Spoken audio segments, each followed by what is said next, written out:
After 4 long weeks since the first 3 episodes of Ice Queendom aired, we are finally at episode 4, and things are getting wild as we are entering Weiss's Nightmare, and we truly see how she views the things and people around her. But before I get into that, I will say, spoiler warning for those who have not seen episode 4 of Ice Queendom, I won't be showing the episode or any clips from it in this video, simply images of the episode and analyzing the events that take place. I will leave links in the description below so you guys can go to either Crunchyroll or Rooster Teeth first, watch the episode there, and support the series that we all love. Now, the episode itself begins directly in Weiss's Nightmare, as RWby is waking up. We aren't getting any of the preamble as we did in the previous episode with Team Juniper entering Jean's Nightmare. RWby is already entered Weiss's Nightmare, and things are already a little bit weird. She looks up at the sky, it's purple, and there's floating Schnee Dust Company symbols, in other words, Weiss's symbol, floating around in the sky.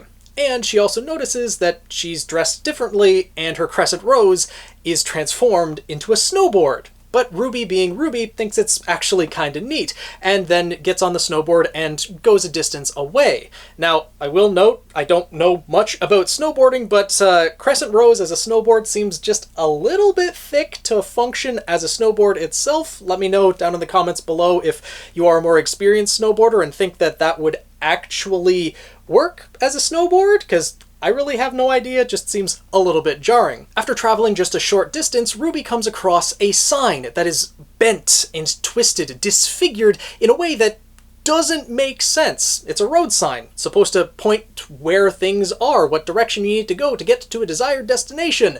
But in this case, with them being bent and twisted around, it makes no sense, and RWby relates that to being exactly like Weiss. You can never really discern her true intentions. Also nearby there is a set of train tracks, and RWby doesn't really know what to do, and this is when we are introduced to how the nightmare actually functions, or how Shion's ability within the nightmare actually functions. RWby pulls out a set of 12 coins and flicks one in just any general direction. A parking meter or coin meter pops out of the snow, and when the coin enters it, it ticks down from 12 to 11. Meaning that she can only do this 12 times before this ability presumably runs out. And that ability is pretty much RWby can manifest whatever she wants at that point in time. As the coin enters the meter, it transforms into a telephone booth. And when she picks up the phone, she is connected to the outside world, specifically to Shion. And Shion asks RWby if she has been able to pass through the gate. In other words, enter the core of Weiss's Nightmare, I would imagine. RWby says she hasn't, but she found a weird sign and some train tracks, and Shion asks if there's anything on the train tracks. As if on cue, a Schnee Dust Company train barrels along, and immediately comes under attack by the White Fang, who are really only recognizable as the White Fang because of the flag that they are flying and the symbol on the back of their jackets. The people, quote-unquote, that are members of the White Fang are more akin to Grimm. They are attacking the train. Of course, the train has sentries, much like we saw in the Black trailer that Blake and Adam fought against when they raided the Schnee Dust Company train, and here it's a similar scenario, with the White Fang fighting against these droids. After a brief battle, the White Fang is able to overwhelm the sentries and derail the train, and it is here where we get a closer look at the White Fang of Weiss's dreams. On their backs are the bone spikes that are only present on the Grimm. When we get a closer look at their limbs, although they are humanoid in shape, they are covered in the black fur and have the bone claws of the Grimm. They are essentially more organized, humanoid-shaped Grimm. This is Weiss's view of the faunus. This is how she views them, and oh boy, that is very telling about, well, Weiss as a person and how she's come to view the faunus given her upbringing and what she's learned thus far. And is honestly pretty damn offensive to equate the faunus to mindless monsters, soulless monsters of the Grimm. But this seems to be what Weiss's mentality was at the time. While that attack was going on, RWby did want to intervene and try to help in the situation, but Shion advised her not to, that RWby was only there for reconnaissance, and if she starts getting involved in the events of that world, it would be harder to gather information. Shion then advises RWby to try following the tracks and seeing where they lead, also making sure to set checkpoints along the way. So RWby hangs up the phone and uses another coin to create a doorway. We don't see what this doorway leads to yet, but it is the first checkpoint that RWby creates.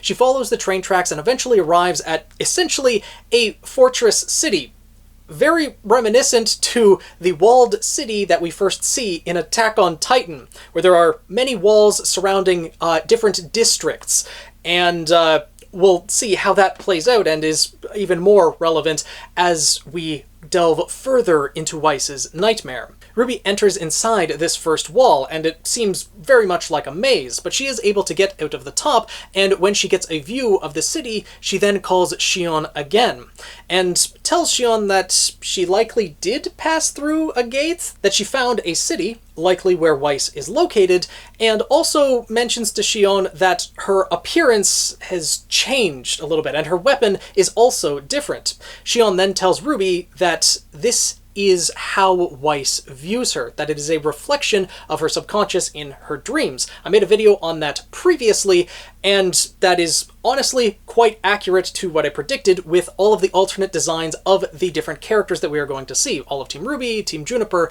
etc., and where they might originate. So if you are interested in my thoughts on that, make sure to check out that video.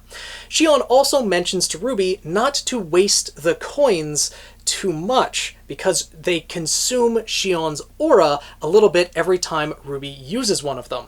So the coins are absolutely part of Shion's ability. We could gather this already even with the first time RWby used the coin, as when the coin meter transformed into the phone booth, it went into a flurry of strings beforehand. Those coins are part of Shion's ability, meaning that Shion's ability is actually to delve into the dreams. So that video I made about how Shion's ability could fit into canon is kind of absolutely not accurate. Shion's ability is to delve into dreams. That is Shion's semblance. So their ability to manipulate strings and also incorporate their semblance with physical objects like a telephone and manipulate things in the way that they are inside the dream using coins and everything like that. We've not seen anything close to that in the RWby series proper itself, so Shion's abilities are pretty much non-canon, but still absolutely enjoyable for this series, and I do really look forward to seeing where this series goes. But as we are seeing Shion talk to RWby, we are also given a glimpse of RWby and Weiss in the real world, outside of Weiss's nightmare. That Blake and Yang are still standing there, not actually present in the nightmare. They have not jumped in just yet. And both of them are kind of beating themselves up for not noticing sooner that the nightmare had taken a hold of Weiss. They were more concerned about themselves, which, you know, unless they actually saw the markings of the nightmare that were starting to creep up Weiss's neck and just didn't say anything about it, you can't really blame Blake or Yang for not noticing, because Weiss was kind of pretty confrontational and not a great person right from the get-go. And honestly, didn't really have a change of personality from before she was infected by the nightmare to after. The nightmare simply spent its time burrowing into Weiss's heart, feeding on her insecurities, and taking more and more a hold of her in the background. Weiss was still pretty much acting as herself. The nightmare did not influence any of her actions up until this point. It's only her actions within the nightmare that are being affected by the nightmare itself. Beforehand, you know, I don't really think there was anything that Blake or Yang could have noticed other than the creeping marks of the nightmare itself as they started to corrupt Weiss's body. Regardless, they do want to go into the nightmare as well and fight against the nightmare, just as Team Juniper did for Jean. But Shion tells them, we need to locate the nightmare first. RWby is in there for reconnaissance, and then there will come a time for that later. So we jump back into the nightmare with RWby, as she creates another door just at the edge of the city that connects back to the previous door at the train tracks, and I'm going to be really curious to see, as these are obviously the waypoints or checkpoints that RWby is creating so she can, get out of there quickly if need be. Very smart thing to do, given that things could get hairy pretty quickly inside a nightmare where you don't know exactly how things work or what's going to be lurking around every corner. And I'm going to be curious to see if these remain the next time that people jump into Weiss's nightmare. Because very likely RWby is going to end up having to escape. We'll find that out later in the episode, but she's going to have to escape and probably jump back in at a later point along with Blake and Yang. We kind of saw that already with the brief trailer that was shown earlier this week of the upcoming events of Ice Queendom. So they'll probably get more coins at that point to be able to manipulate the dream in different ways, but I'm curious to see if the previous coins still remain.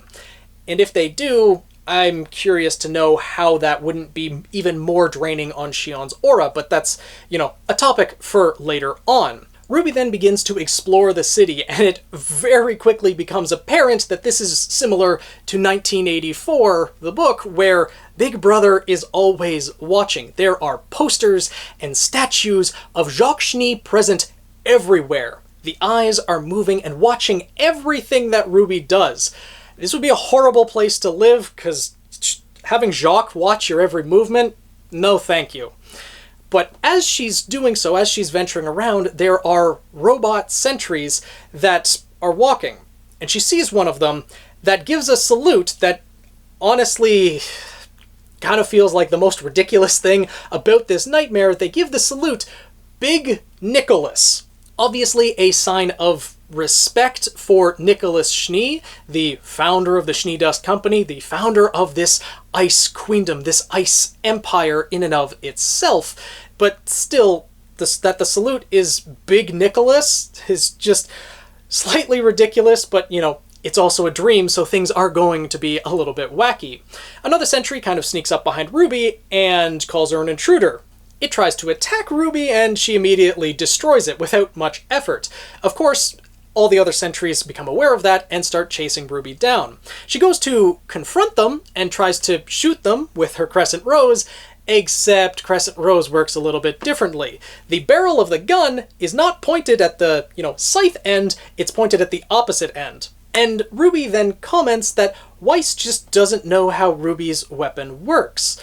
Which, that means Weiss, in the at least month worth of time that they've spent at Beacon Academy together thus far, Weiss never bothered to learn anything about RWby's weapon, never bothered to pay attention to how RWby fought during the initiation, because we know for a fact Weiss was standing right there as RWby was trying to snipe down the Beowulfs, so Weiss just did not care, did not pay attention to any of her teammates, and is just another thing to tack on the list of Weiss is not a good person in Ice Queendom.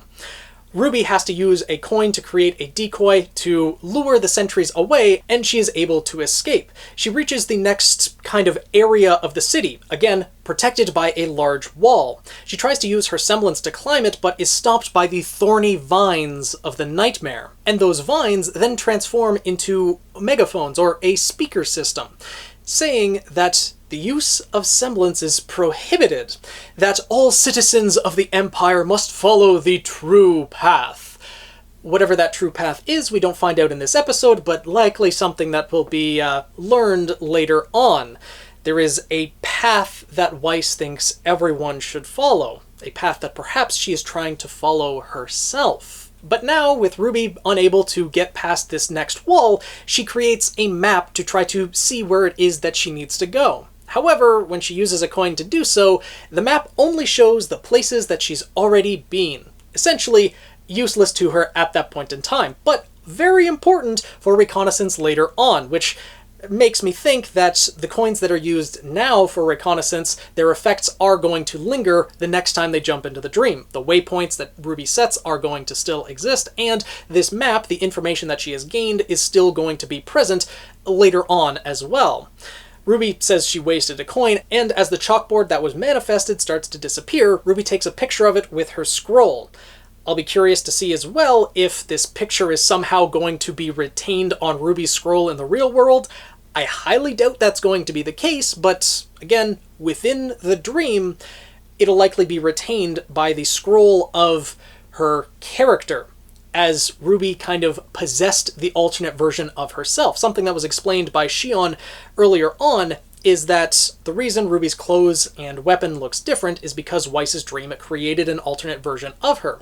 Another version of RWby exists within the dream, and RWby, as she entered the dream, is kind of possessing that version of herself. And that'll likely be very relevant later on as we see Yang and Blake enter into Weiss's dream. But for now, RWby starts investigating a little bit further, and she comes across, I guess, a worker facility or like barracks or something, because a number of garage doors like open up and drone workers walk out of.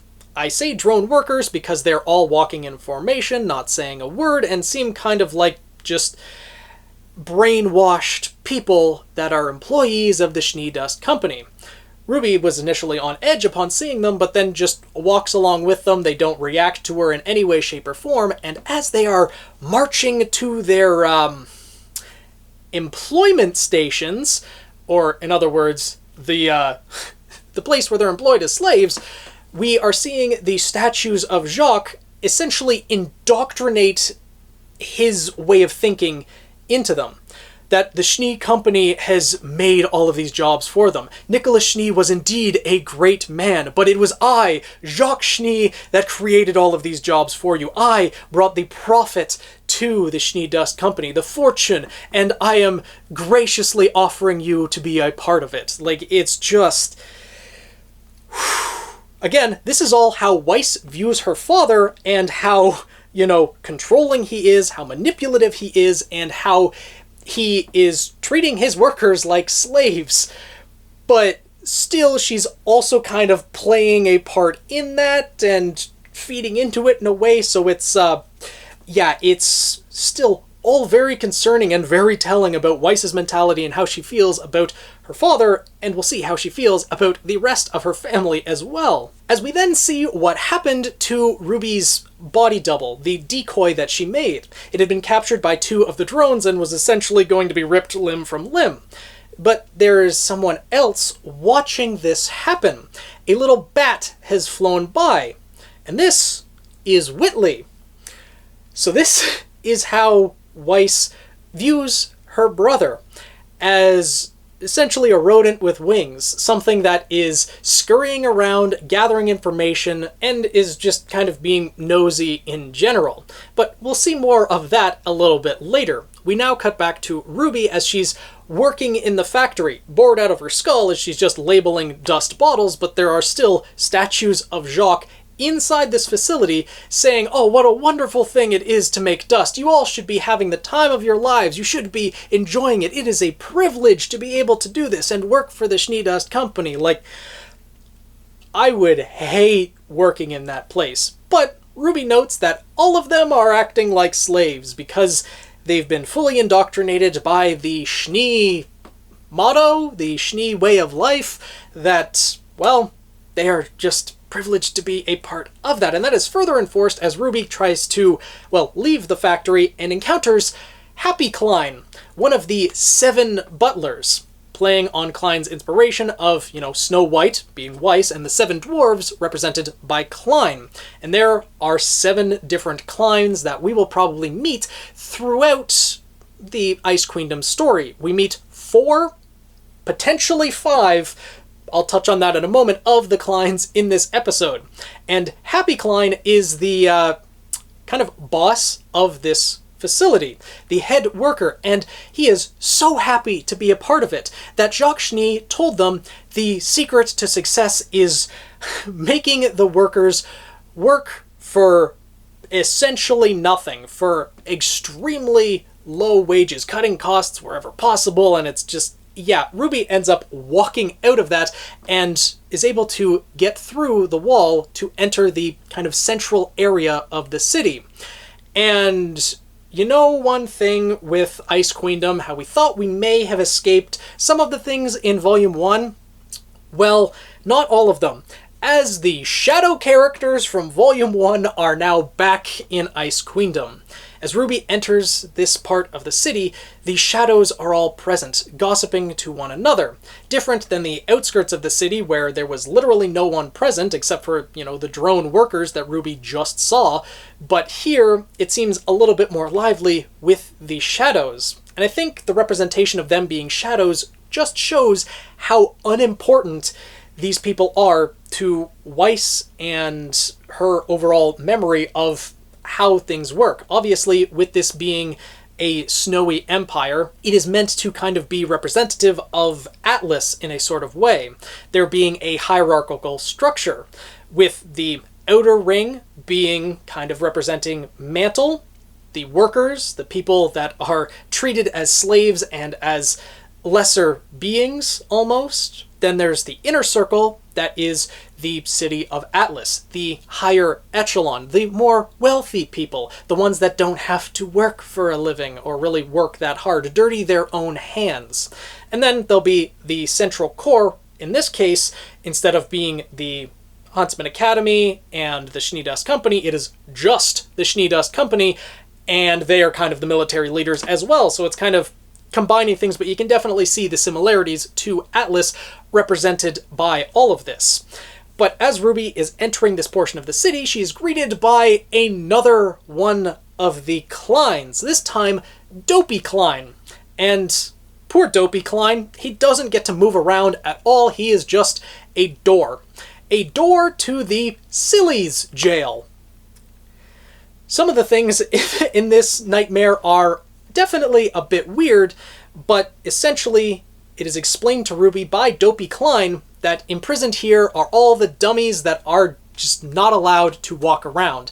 Dopey Cline doesn't really know why they're imprisoned and what the consequences would be if they were to be able to get out of there, but, they're just not allowed to walk around on their own. And the prisoners that are present here is all of Team Cardinal, for one, but most importantly, Jean, Ren, and Nora. And they don't actually say anything other than meowing. They're just mewing at RWby as she's standing there just like this. These are the members of Team Juniper. Is this really what Weiss thinks of them? Like, this episode overall, with Weiss's view of the faunus, with Weiss's view of Team Juniper, and it was confirmed by Shion when RWby was talking to them that RWby's appearance is different because that is how Weiss views her. Not that this is the nightmare's influence on Weiss and, corrupting her insecurities and that's how she appears. No, this is just straight up how Weiss views RWby. And thus, that would also stand to reason that this is just how Weiss views the faunus and how Weiss views Jean, Ren, and Nora as essentially mindless animals of people. Like, mindless, lesser humans. And, oh my god, Weiss is a horrible human being in this show. Like, it is astounding how bad they are making her look. Granted, very interesting for the show, definitely driving the plot forward, but, they are really making Weiss look like a horrible, horrible person.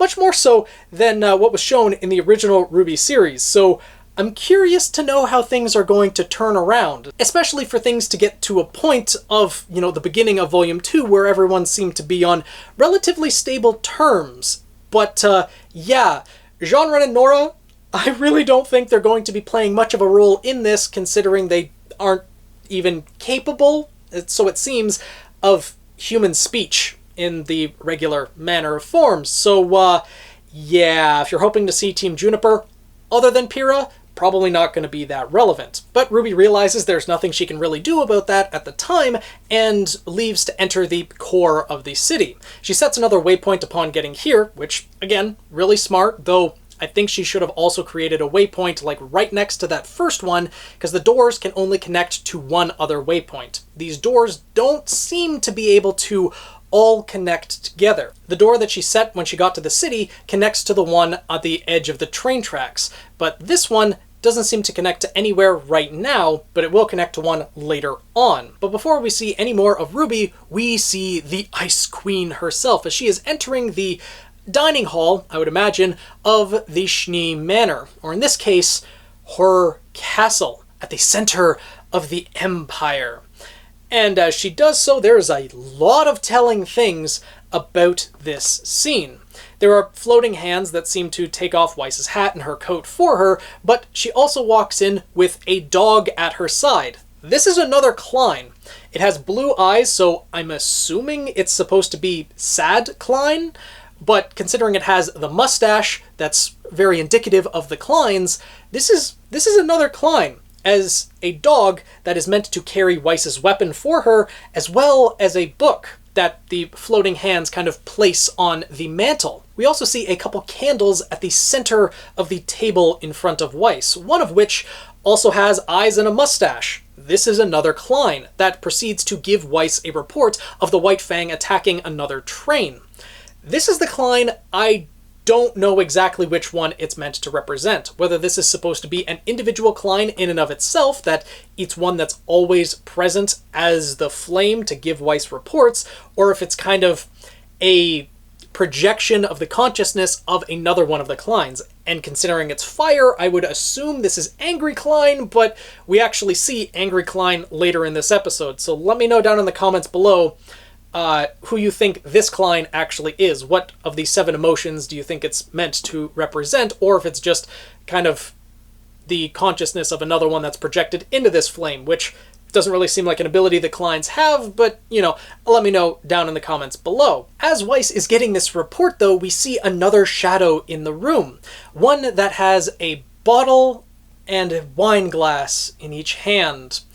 This is meant to represent Weiss's mother, Willow. The fact that she's represented as a shadow and not an actual person means Weiss really doesn't seem to hold her that impactful to her life at this moment.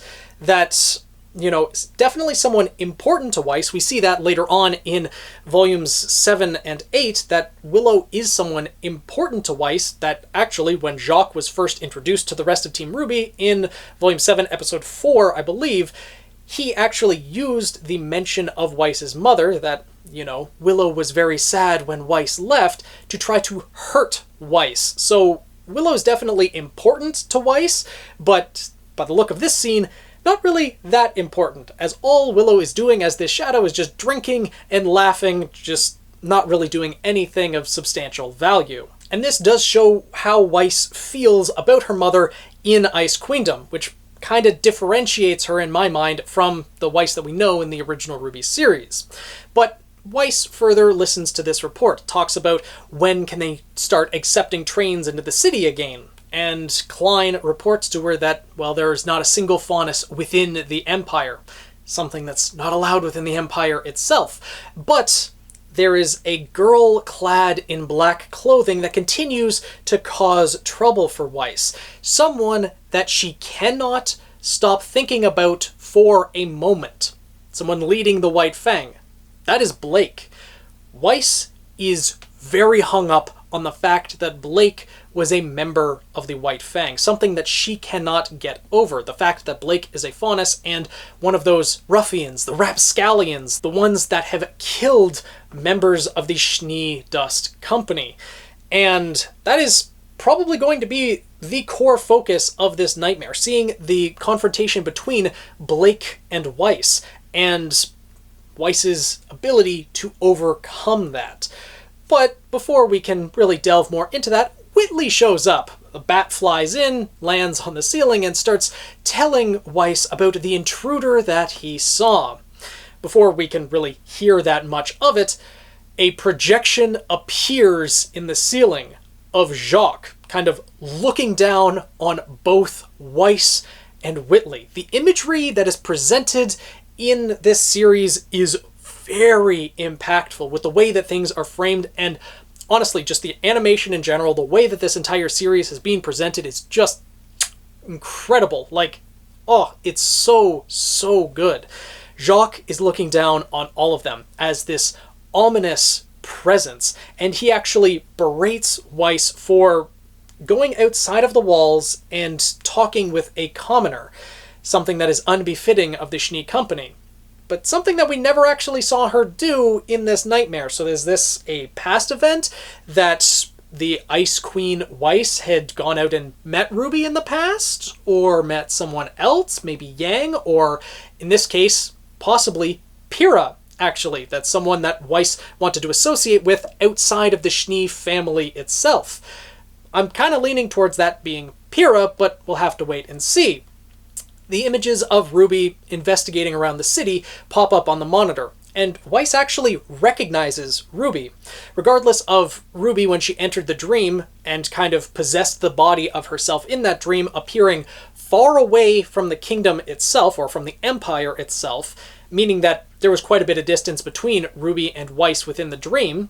Even though Team Juniper was imprisoned as the dummies, RWby was sent far away. And the fact that Weiss recognizes RWby, that she knows RWby's name and everything, kind of implies to me that maybe Weiss does have some sense of herself, some sense of care for RWby, and wanted her to be far away from the Empire as possible, didn't want to imprison her, or something like that, because she was surprised to see RWby there, asking, why is she here? Why did she come here? She shouldn't be here. But now, as Weiss stands up, grabs the book off the mantle and opens it, she is saying that she will make everyone aware that she is the true heir to the Schnee Dust Company, that she is the rightful heir of Big Nicholas, of Nicholas Schnee, the one to carry on the Schnee name. Seeming like, well, Jacques' words definitely had an effect on her, but also with this scene, that she's looking into a book, seeing the reflection of herself and seeing the thorny vines behind her, I think this is the nightmare's influence, that it is really forcing her insecurities of not being worthy of the Schnee Dust Company, forcing her actions in this way. And we'll likely get more hints of that as the series continues. For now, though, we go back to RWby. She's calling Shion once again, not really knowing what to do, and saying that it feels like Weiss hates her. That's the feeling she's not only gotten from the time that she spent with Weiss in the real world, and also from this nightmare, that Weiss does not want RWby to find her. But also kind of seems not to make sense that RWby is saying this, because of course the nightmare itself, the Grimm that's controlling Weiss, wouldn't want RWby to find it, because then it would try to, well, then she would try to kill it. So, you know, that is kind of RWby giving into her own insecurities as well. Shion tries to advise RWby by saying that a dream is kind of like a river, that when you stand in a river, it's not intentionally pushing against you, that's just the way that the current flows. In a dream, lies and truth are but a small part of things, and the imagery when we see this scene is honestly pretty beautiful, and this gives RWby the confidence to keep kind of pushing on to try to find Weiss. We also see that she had called up another map, and it has expanded a little bit to include the core of the city, where likely Weiss is located. As RWby starts walking, though, she enters an alleyway that is covered in wanted posters of herself. They now know she's there, and they now want her gone. Immediately afterwards, this is where we see angry Cline. It's obvious that he's the angry one as he speaks that way, and his eyes are red. Likely all of them are going to be represented by the rainbow of colors. We've seen Happy represented by yellow, Dopey represented by green, though I feel like green would be, you know, green with envy, but we'll see, you know, if there is a jealous Cline in the future. Not exactly sure the emotions that are meant to be represented by the seven dwarves, but we'll see how many more we see. Then there's the blue Cline, that's the dog, which I'm assuming is sad, the angry Cline, which is this one, and then the fire Cline, which could be another unique one in and of itself. Of course, the angry Cline is trying to put Weiss under arrest, surrounds her with these drones, with the robots, but doesn't actually get the chance to arrest her as Weiss herself shows up. RWby, of course, is very happy to see Weiss, but Weiss is not happy to see RWby and immediately starts talking down to her, calling her an embarrassment, which pretty much confirms to RWby exactly what she was thinking, that Weiss is embarrassed to be around her, that she doesn't like RWby. And RWby does not take this very well.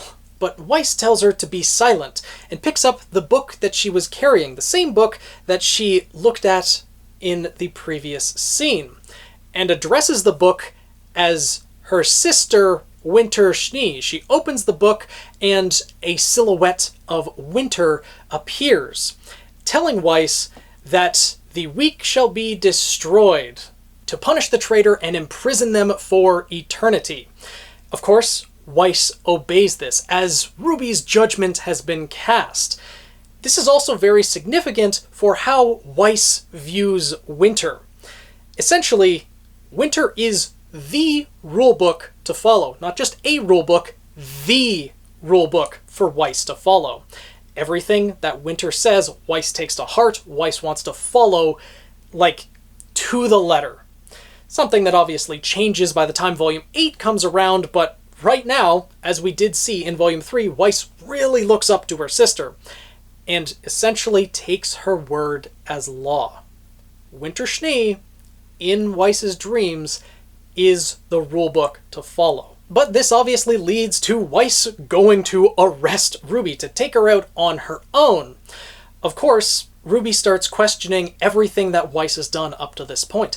Did you lie about the bunk beds? Did you lie about wanting to support me as a leader? Something that I mentioned in my previous reviews, that because of the way Weiss is acting, because of the way that things were presented in the first 3 episodes of Ice Queendom, you really can't believe anything that Weiss has said up until that point as genuine, and it seems to be further reinforced here.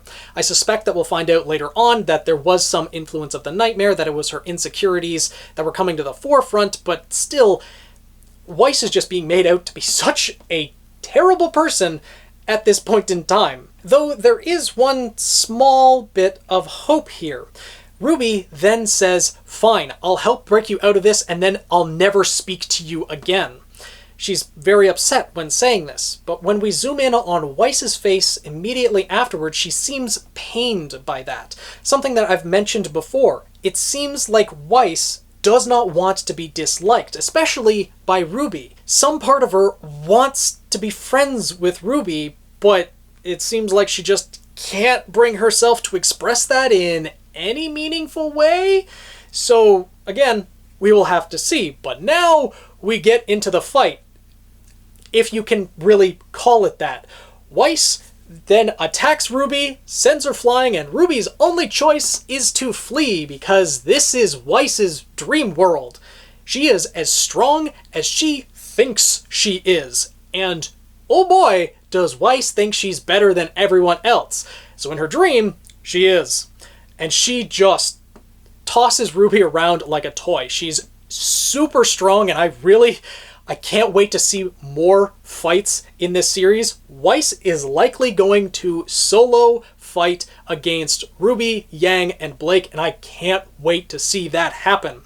I also want to see how Pyrrha fights in this, because Weiss holds her in very high regard. Again, something that I mentioned previously, but Pyrrha's abilities might be even elevated higher than we already know them to be in the series itself. Something that is going to look absolutely fantastic when we actually get to see it on screen. Even the visuals of this fight, for as short as it was, are fantastic. Seeing Weiss send out the dust blasts, RWby trying to block these attacks, being unsuccessful, and when she eventually hits the ground, she then uses 2 of her coins, one to create another decoy to send it running, and another to create a waypoint that she connects to the previous door at the edge of the central location. So now there are 4 waypoints set, one from the train tracks to the outskirts of the Empire itself, and then one from the inner wall to the, I guess, central core. And we'll see if those waypoints still exist later on. So now RWby is able to get a brief reprieve from the fight with Weiss. It seems like Weiss either didn't find the door, or, since this is something from Shion's aura, it's not something that Weiss can actually see or interact with. She can, however, interact with the decoys, and she quickly destroys it without any mercy whatsoever, and says that she's going to find RWby, not let her get away. RWby, at this point, has a single coin left, and she's intending to use that to escape from the nightmare itself. However, it doesn't look like she'll get the chance, as Weiss finds her right away. Her escape plan bought her maybe 30 seconds, a minute at most, but Weiss is right on her tail. And this is where the episode ends, as the looming confrontation between the two is possibly going to continue in next episode. But we might see other things happen on top of that. Now, thinking about it logically, I don't think that RWby is going to be able to get away from Nightmare Weiss. Either she's going to have to use this last coin to get away, meaning she'll have no way to escape the nightmare itself until Blake and Yang jump into the nightmare and use the coins that they're given, most likely, to help RWby escape, or RWby's actually going to be caught by Nightmare Weiss and imprisoned. With Weiss being this strong, I don't think RWby will be able to get away. So I think RWby is actually going to be imprisoned, and once she's imprisoned, she might then use that last coin to escape the nightmare, meaning that her dream alter, or the alternate version of herself, is just going to remain in prison, so the next time RWby jumps into Weiss's nightmare, she's just going to re-inhabit the body that's still in prison. I think that's a likely way that things are going to play out, but things in the dream world could go very differently, especially since we have, talking doors, Whitley's transformed into a bat, Winter is a book, and overall, this episode has been really telling about a lot of things in Weiss's subconscious. The way that she views the White Fang is way worse than I thought initially. Obviously, we were led to believe that she viewed them as ruffians, as rapscallions, but not literal grim people, equating them to actual soulless monsters. Like, that is discriminatory to a new level, really. Like, Weiss is just not a good person, especially with how she views Jean and Ren and Nora, that they are dummies deserving to be imprisoned and just kept away from the general public. Like, I get that some of this is supposed to be just, a heightened representation of the nightmare, or that the nightmare is driving that insecurities of Weiss. But the fact that Shion said the alternate version of RWby is just how Weiss sees you leads me to believe that this is just how Weiss sees everything around her. And it's most telling when we see how Weiss views the rest of her family. Cline is literally someone that can do anything and everything. She views him quite highly, honestly, though, the dopey version of Cline is just stuck as a door. Kind of sad for dopey Cline, but still, Winter, being the literal rule book that Weiss carries around with her and follows to the letter, treats it as a law that she will not disobey, very telling to how Weiss views Winter. And with Whitley, how he's a flying rat that's always nosing around in different people's information and, trying to make sure that, oh, Weiss, that you don't get into trouble for something that happened, but still snickers and laughs at her in the background. Just, a rodent of a person. And that Jacques is this overwhelmingly looming presence, controlling everything that goes on in her life and the company that she wants to take over, and just the way that Weiss views everything around her is so significant, and this series as a whole is very, very interesting. So let me know your thoughts down in the comments below. What did you think of this episode? The symbolism that is present with the Ice Queendom Empire, the faunus, Weiss's family, Team Juniper being imprisoned, and everything that's going on. Weiss is being made out to be an absolute terrible person in the beginnings of the RWby series. Thank God that doesn't stick around and she becomes a fan favorite character later on, but oh boy, not right now for sure. So let me know your thoughts down in the comments below. And if you guys enjoyed this video, make sure to subscribe and join the Guild of the Eternal Flame. There's plenty more reviews on the way, as well as theory videos and analysis videos of Ice Queendom itself, even delving further into some of the ideas presented in this video. Tweet me at PhoenixKnight7, and I'll see you guys in the next video.